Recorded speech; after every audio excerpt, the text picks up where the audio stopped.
Olá, pessoas lindas, tudo bom com vocês?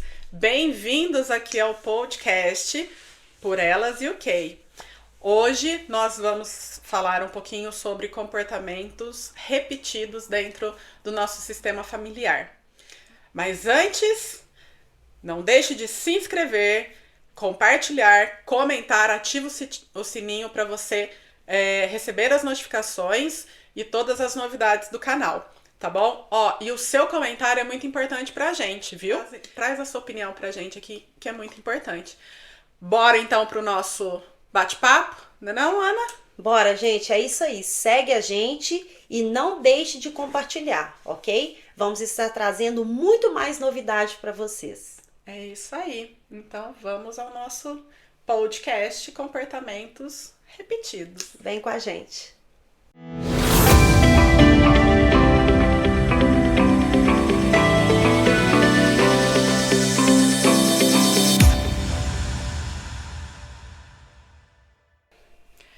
Tudo que a gente nega permanece, né?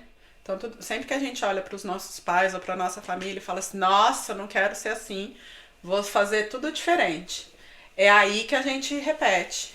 Porque tá tão enraizado e é uma coisa que a gente não quer olhar, que a gente simplesmente reproduz e a gente nem percebe. Né? Quando a gente fala assim, mas minha família toda é assim. O telefone parou, né? Parou não. Escutou barulho? É lá no meu telefone. Ah, tá. Tem uma situação na família da minha mãe que é assim. As mulheres sempre foram muito mandonas, né? E hoje, eu olhando, a minha avó, a mãe da minha mãe, ela era muito reservada, ela era muito quieta. Só que ela falava... Uma vez só. Uma vez só. Que antigamente era assim, né? Só que ela... Então ela tava sempre com um semblante assim, como se estivesse brava, sabe? Porque ela era muito quieta, ela era muito na dela. E as minhas tias, tudo, tal, né? As mulheres sempre tiveram uma personalidade muito forte. E a gente brincava com isso, né? Até tem uma tia minha... Lembra daquela novela O Cravo e a Rosa? Que tinha a Catarina e o... Amava ela! Então, a gente falava Petróleo. Petrúquio. A gente chamava a minha tia de Catarina. Então, chegava no Natal, quando alguém ia revelar que ela era amiga, todo mundo começava a gritar, Catarina, Catarina. E ela era assim mesmo? Ela sempre foi muito brava. Só que daí, se você pegar de uns tempos pra cá, como mudou tudo isso? E aí é onde a gente fala que é a repetição de comportamento. Tá enraizado dentro da família isso, sabe? Então, mudar a postura é você ir contra o que tá sempre sendo falado dentro da família. Aí você vai ser a ovelha negra, você vai ser a do contra, você nunca faz o que todo mundo quer fazer, né? E aí vem, que eu já até te falei, né, a respeito da má consciência e da boa consciência. Quando a gente fala da boa consciência, não é que é uma... ele é super boazinha, tal. Não, a boa consciência, dentro da visão da constelação, por exemplo, a boa consciência é quando a pessoa continua com o mesmo comportamento, continua com as mesmas crenças e valores que estão enraizadas na família. Quando a gente passa para má consciência, é aquela pessoa que vem questionar o comportamento, que vai falar assim, mas será que isso é legal? Será que isso não é legal? Eu posso fazer diferente. E geralmente quando entra os agregados, lá na família a gente fala, né, dos agregados. Os agregados são as pessoas que vêm de fora, né? Quando casa. Quando casa, tal, os namorados, as namoradas. Então, os agregados vêm com essa visão diferente. Então, muitas vezes bate de frente, muitas vezes dá aquela encrenquinha assim. São sempre muito bem acolhidos, óbvio. Mas eu acredito também que muito dos agregados que entraram foram quebrando alguns paradigmas, alguns comportamentos repetidos da família. É como se aquela família vivesse não um ninho, né? Mas vivesse numa bolha. Uma bolha e quando chegam de fora ele vem e fura aquela bolha. Ele entra de uma forma diferente e as pessoas são obrigadas a olhar para aquilo e entender que ele é diferente, que ele é o que ele, querendo ou não é o sangue da família, né? Então acaba tendo que respeitar a atitude dele. Então, você trouxe um paradigma, né, se é que eu posso falar dessa forma, que você falou que muitas pessoas, quando elas são ovelhas negras, geralmente elas são aquelas pessoas que não querem repetir ou ter a mesma repetição da família. Bom, por muito tempo, eu fui essa ovelha negra. Eu posso colocar assim porque eu era a pessoa que fazia tudo ao contrário. E tinha muitos problemas de ficar de castigo. Para você ter ideia, eu vou contar uma pequena passagem que me marcou muito, porque me marcou. Eu era, como eu falei aqui, eu morava com minha avó. Não, nessa época eu não morava com a minha avó. Aliás, vou voltar. Nessa época eu já estava morando com a minha mãe e eu fazia o catecismo e eu tinha que estar no catecismo, se eu não me engano, todo sábado fazendo curso. E no final do curso, que eu acredito que é o quê? Umas 4 semanas? Não. Me corrige, é por um tempo.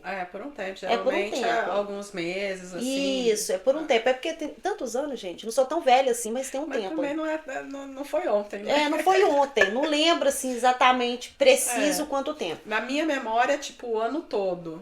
Isso. E eu era aquela pessoa, também no nosso tempo, não é como hoje, né? O nosso tempo, ele é um tempo, assim, os nossos pais eram mais, assim... mais rígidos. Mais rígidos. O que acontece? Eu saí um pouco desse paradigma, né? Todas as minhas primas fizeram o catecismo, eu fiz o curso completo e no dia de eu me apresentar, eu não me apresentei, eu não fui. O que a Ana fez? Ela foi para casa de uma amiga e a família dessa amiga foram pro sítio no final de semana e ao invés de eu voltar para casa, eu fui pro sítio com eles. Você tava com quantos anos? E eu menti, 12 anos, 12 ou 11 anos, eu menti pra mãe da minha coleguinha que minha mãe tinha deixado eu ir, só que não era verdade. E a sua mãe? Na verdade, é minha avó, porque esse final de semana eu estava passando na casa da minha avó. Minha mãe nem sabia dessa história. Você deu nas duas. E minha tia morava na casa da minha avó. Ou seja, elas estavam responsáveis por mim. Tá. E eu falei que minha família tinha deixado eu ir. Falei isso pra família da minha amiga. E a minha amiga sabia que era mentira. E o que nós fizemos? Fomos pro sítio. Passei um final de semana lindo. Maravilhoso. Maravilhoso. Quando eu voltei, que eu não quis participar, eu não quis fazer o catecismo, eu não fiz. Eu fiquei de castigo. E sabe qual foi o meu castigo? Não foi apanhar, não foi me xingar. No mês seguinte, ia ter a festa da minha prima de 15 anos. E foi uma baita de uma festa. E foi a família toda, pra ir todo mundo junto, não faltar ninguém. Ia faltar uma pessoa. E eu não fui. A única e a minha avó que ficou comigo. Fui a única que não foi. Esse foi o meu castigo, por ter desrespeitado, por não ter feito o catecismo. Mas, gente, eu não queria fazer o catecismo. Em certas partes, eu estava sendo... Você tentou achar uma forma de não levar adiante. Em certas partes, eu estava sendo obrigada. Então, eu meio que saí de cumprir, né, aquilo que todo mundo cumpria, que eram os primos, de crescer e seguir a linhagem e da cultura de ir na igreja, de fazer o catecismo. Eu fui a única que não fiz. Então, quando isso aconteceu, minha família ficou em choque. A minha tia, elas ficaram, não, você vai ficar de castigo. E fiquei. E eu nunca esqueci desse castigo, porque literalmente foi uma coisa que me afetou muito naquela época. Porque eu era apaixonada com minhas primas. E você não pôde. E eu queria ir muito na festa dela e foi um festão, porque aquela época era aquela festa de debutante. Ela escolheu 15 debutantes para dançar com ela. Eu fiquei muito triste. E por muito tempo. Então aquilo me afetou. Para você ver que eu lembro dessa situação, que foi a única que me chocou, assim. Só que ao invés de eu melhorar, eu piorei. Foi aonde desencadeou tudo.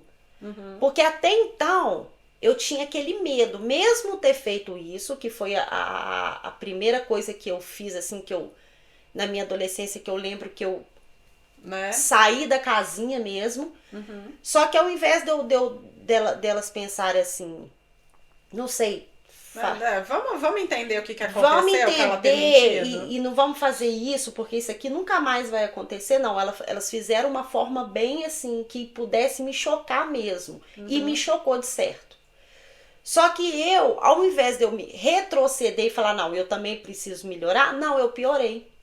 Eu comecei a fazer coisas piores. Aí eu me soltei e me libertei. Comecei pra rua. Meteu o pé na porta. Meteu o pé na jaca. Não, graças a Deus, nunca fui uma pessoa, uma adolescente ou uma criança de envolver com drogas. Nunca. Eu sempre levei esses exemplos de casa, né? Que isso também é muito importante. Esse tipo de coisa, não. Mas eu era aquela que amava dançar. A festeira, a roeira. A festeira mesmo. Se deixasse, eu tava de segunda a segunda na rua. Aí, gente, só desencadeou. O que já estava preso ali, né? Que era completamente diferente de como era a família antes. Aí eu fui andando para um lado diferente mesmo. Aí quando eu cresci, comecei a ter mais maturidade, aí tudo foi mudando. Hoje eu me pego agindo de algumas forma um pouco diferente, né? Já não sou essa menina ovelha mais, mas sou a pessoa que de vira e mexe e adiante aí eu preciso estar tendo um controle, de não ter esse controle com meu filho. Eu sei que também preciso mudar muitas situações, né? Mas eu tô sempre ali tentando olhar para esse lado que a gente tem, querendo ou não, do autocontrole, né? Que a gente traz isso da nossa família. Sim. Ana, você tá falando, você contou essa situação que você passou na sua vida, né? Que te marcou muito. Você percebe algum impacto disso hoje na sua vida? Eu percebo da seguinte forma. Aquela época, se eu tivesse talvez sido tratada de uma forma diferente, pode ser que muitas coisas tinha evitado na minha vida hoje. Pelo fato de ter acontecido isso, né? Não vou jogar a culpa totalmente nisso, mas foi... Nos outros, né? Nas pessoas. Mas naquele momento foi. Então foi aonde eu me desencadeei para muitas situações ruins. E que até hoje, não hoje, agora, no presente, eu quero dizer depois da minha fase adulta, eu acredito que ela teve muito a ver em escolhas erradas. E hoje, essa repetição do que a gente traz da família, eu entendo que tem muita coisa que eu preciso, que estão pendentes, e eu preciso rever isso. Eu preciso olhar para isso de uma forma diferente e entender que não é saudável para a vida do meu filho. Ou para a minha mesmo. Sim. É quebrar o ciclo, né? É quebrar o ciclo. Porque nós, de fato, estamos tendo repetições de gerações passadas, que isso está causando dores, problemas, causando ansiedade, causando problemas de emoções, espiritualidade que afeta.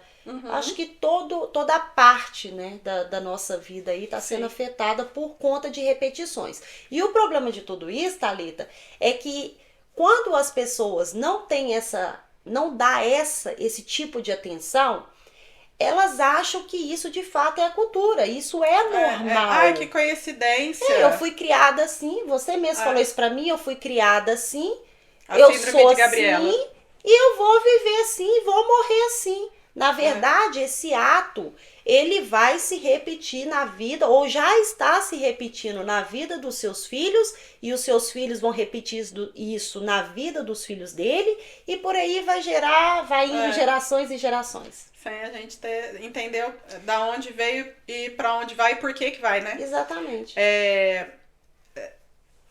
Não sei se é o seu caso, mas eu gosto muito da história da minha família, né? De ir conversar, tudo, para entender a história das pessoas que vieram atrás, né? Meus avós, meus bisavós e tudo mais. Porque é uma forma também de de reverenciar os que vieram antes, reconhecer a história deles, né? E entender as mudanças que foram acontecendo e aquilo, como a gente está falando aqui, e o que está se repetindo. Já assistiu aquele filme da Disney, Viva, A Vida é uma Festa? Não me recordo. Se você contar a história, eu sou muito assim, um pouco ruim de gravar nomes. É a história de um menino que ele quer tocar violão, mas a família dele não deixa ele tocar, ser músico, né? Ele tem que ser sapateiro. Ele tem que repetir a história. Ele tem que ser sapateiro, porque todo mundo é sapateiro. Passa no México e tá no dia dos mortos. Ah, gente, meu espanhol é péssimo, né? É o dia dos mortos, né? E aí, eles têm, no Dia dos Mortos lá, eles têm, eles fazem a reverenciação aos antepassados. Sim. Porque eles entendem que tem uma segunda morte, a morte física, e a outra morte é quando a pessoa que morreu passa a ser esquecida. Ninguém mais lembra dele, então ele desaparece, né? Então o filme é em cima disso. E o menino vai para a Cidade dos Mortos, atrás do avô, porque ele sabe que o avô era músico e ele foi lá para pedir a bênção, né? E quando ele faz todo esse processo, ele descobre a confusão da família. Que na realidade a família se tornou... começou a trabalhar com sapatos porque a bisavó? Não, a trisavó foi casada com um músico que ela entendia que ele tinha abandonado ela, né? E proibiu todo mundo de cantar, todo mundo de se associar em alguma coisa em relação à música. E aí mudou todo o comportamento da família e todo mundo não podia falar sobre música na família. E aí o menino voltando, foi lá para a Cidade dos Mortos, né? E começou a descobrir tudo isso e descobriu o que aconteceu pro avô dele morrer e reconciliou o avô e a avó. Uau. Entendeu? E aí a família pôde restabelecer a ordem, né? Então foi permitido que aquele menino se tornasse músico. Uau. Reverenciando a história, corrigindo o que foi passado lá atrás. Isso é quebrar repetição de comportamento, um ciclo, gente. Né? Isso é quebrar o ciclo. Ele foi uma má consciência. Porque ele bateu de frente com a família, como você fez. Assim, os meios não justificam os fins. Sim. Neste caso, né? Sim. Porque a forma como você fez... E também saber como bater. Exatamente. Não indo loucamente pra rua e fazendo coisas erradas. Ah, não, agora eu vou chutar tudo e vou fazer... Vou meter o pé na jaca, igual eu falei aqui, e vou fazer tudo errado. Não, gente, não é desobediência, não. O meu caso foi ter o pé na jaca, mas não façam desobediência. Não, como é que eles falam? Não repita isso em casa. Não repita isso. Mas foi a forma como você encontrou. Nem sempre a gente tem a melhor forma, porque a gente vai fazer com as armas, né? Com as habilidades que nós temos hoje. Que nem o menino no filme. Ele foi sem... A família dele não sabia, ele foi fazer toda essa jornada sem a família dele saber, né? Então, ele mentiu também. Mas ele foi uma má consciência e conseguiu resgatar todo esse processo. E por isso que é importante a gente conhecer a história da nossa família. Se você não conhece a história da sua família, vai atrás, vai conversar com seu pai, vai conversar com a sua mãe. Às vezes você repete um comportamento dentro de um relacionamento amoroso. Às vezes você repete um comportamento agressivo, que é um comportamento que você tem em casa, que você vivencia isso. Às vezes você repete um comportamento muito passivo, que é uma característica da sua família. Para você entender tudo isso e poder, se é uma coisa que te afeta negativamente, e você entender que você pode mudar aquilo pra você, não é pra sua família toda, não. impacta toda a família, tá? Mas vai começar por você. É o efeito borboleta. Quando a gente muda, as pessoas que estão ao nosso redor mudam também, porque elas vão falar, mas tem alguma coisa de estranho. Então, se eu me portar diferente, se eu mudar o meu comportamento com a Ana, ela automaticamente vai mudar o comportamento comigo, porque eu estou fazendo uma coisa que é diferente do que a gente está acostumado.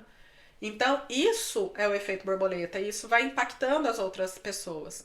É a mesma coisa quando a gente faz isso em relação à nossa família, de mudar o comportamento.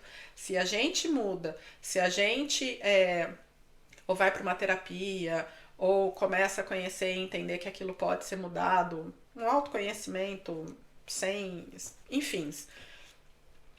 A gente mudando, as pessoas que estão ao redor vão mudar. Em todos os relacionamentos. Em relacionamento amoroso, relacionamento pessoal, relacionamento profissional, o seu relacionamento com a sua vida, porque você vai enxergar a vida com os seus olhos e de uma forma diferente daquilo que a gente vem vindo. Então, cabe a nós olharmos para esses ciclos e ver se realmente eles estão sendo de uma forma sendo transmitido de uma forma positiva na sua vida ou uma forma errada, negativa. Ah, Ana, mas espera aí. Então você está falando que os meus pais fazem errado? Então você está falando para mim fazer tudo ao contrário daquilo que meu pai fala? Não, gente. Não necessariamente. Não é isso que nós estamos mostrando para vocês. Nós estamos falando que tem muitos comportamentos que são deles, não são seus. Então, o que é deles fica com eles, o que é seu fica com você. E para você entender isso, você tem que ir para uma terapia, conhecer a história de vida, porque o que eles passaram, as situações que eles passaram é diferente da situação que você passa. Né? Então, muitas vezes nós, enquanto pais, a gente tenta super proteger alguma coisa nesse sentido, porque a gente tem medo que o nosso filho passe a mesma coisa. A Ana comentou isso agora há pouco, né? Tem medo de que os nossos filhos passem pela mesma coisa que nós passamos. É uma dor minha, não é uma dor do meu filho. Fui eu que passei, não foi ele. E eu transfiro essa dor para ele sem ele nunca ter vivido, mas ele vai ter o medo que eu tenho. E o ciclo só vai aumentando. Ele não sabe nem por que ele tem aquele comportamento. Então, enquanto pais, a nossa responsabilidade ainda é muito maior, porque o que a gente está passando para os nossos filhos? Lembre-se, nós somos o espelho da vida para os nossos filhos. Então, se você tem filho, pensa a respeito disso, de o que você está passando, o que você está refletindo para o seu filho. Bom, pessoal, entender a história da nossa vida, entender a história da nossa família, é um passo para a gente se entender também. Porque a gente vem de algum lugar, né? Ninguém nasceu de chocadeira, né? Por mais que você não tenha os seus pais presentes, seus pais biológicos aí com você, ou que você não conheceu eles, ou algo desse sentido, mas você tem uma história de vida. E entender essa história de vida faz toda a diferença pra gente poder seguir a nossa vida. Então, como a Thalita mencionou, como estamos falando para você, procure ajuda, procure uma terapeuta, procure um profissional que possa te ajudar a entender a sua origem, entender onde você deve realmente estar dando uma atenção maior e procurar mudanças. Um forte abraço e até mais. É isso aí, pessoal. Um beijo para todos vocês e a gente se vê no próximo vídeo. Até mais. Tchau, tchau.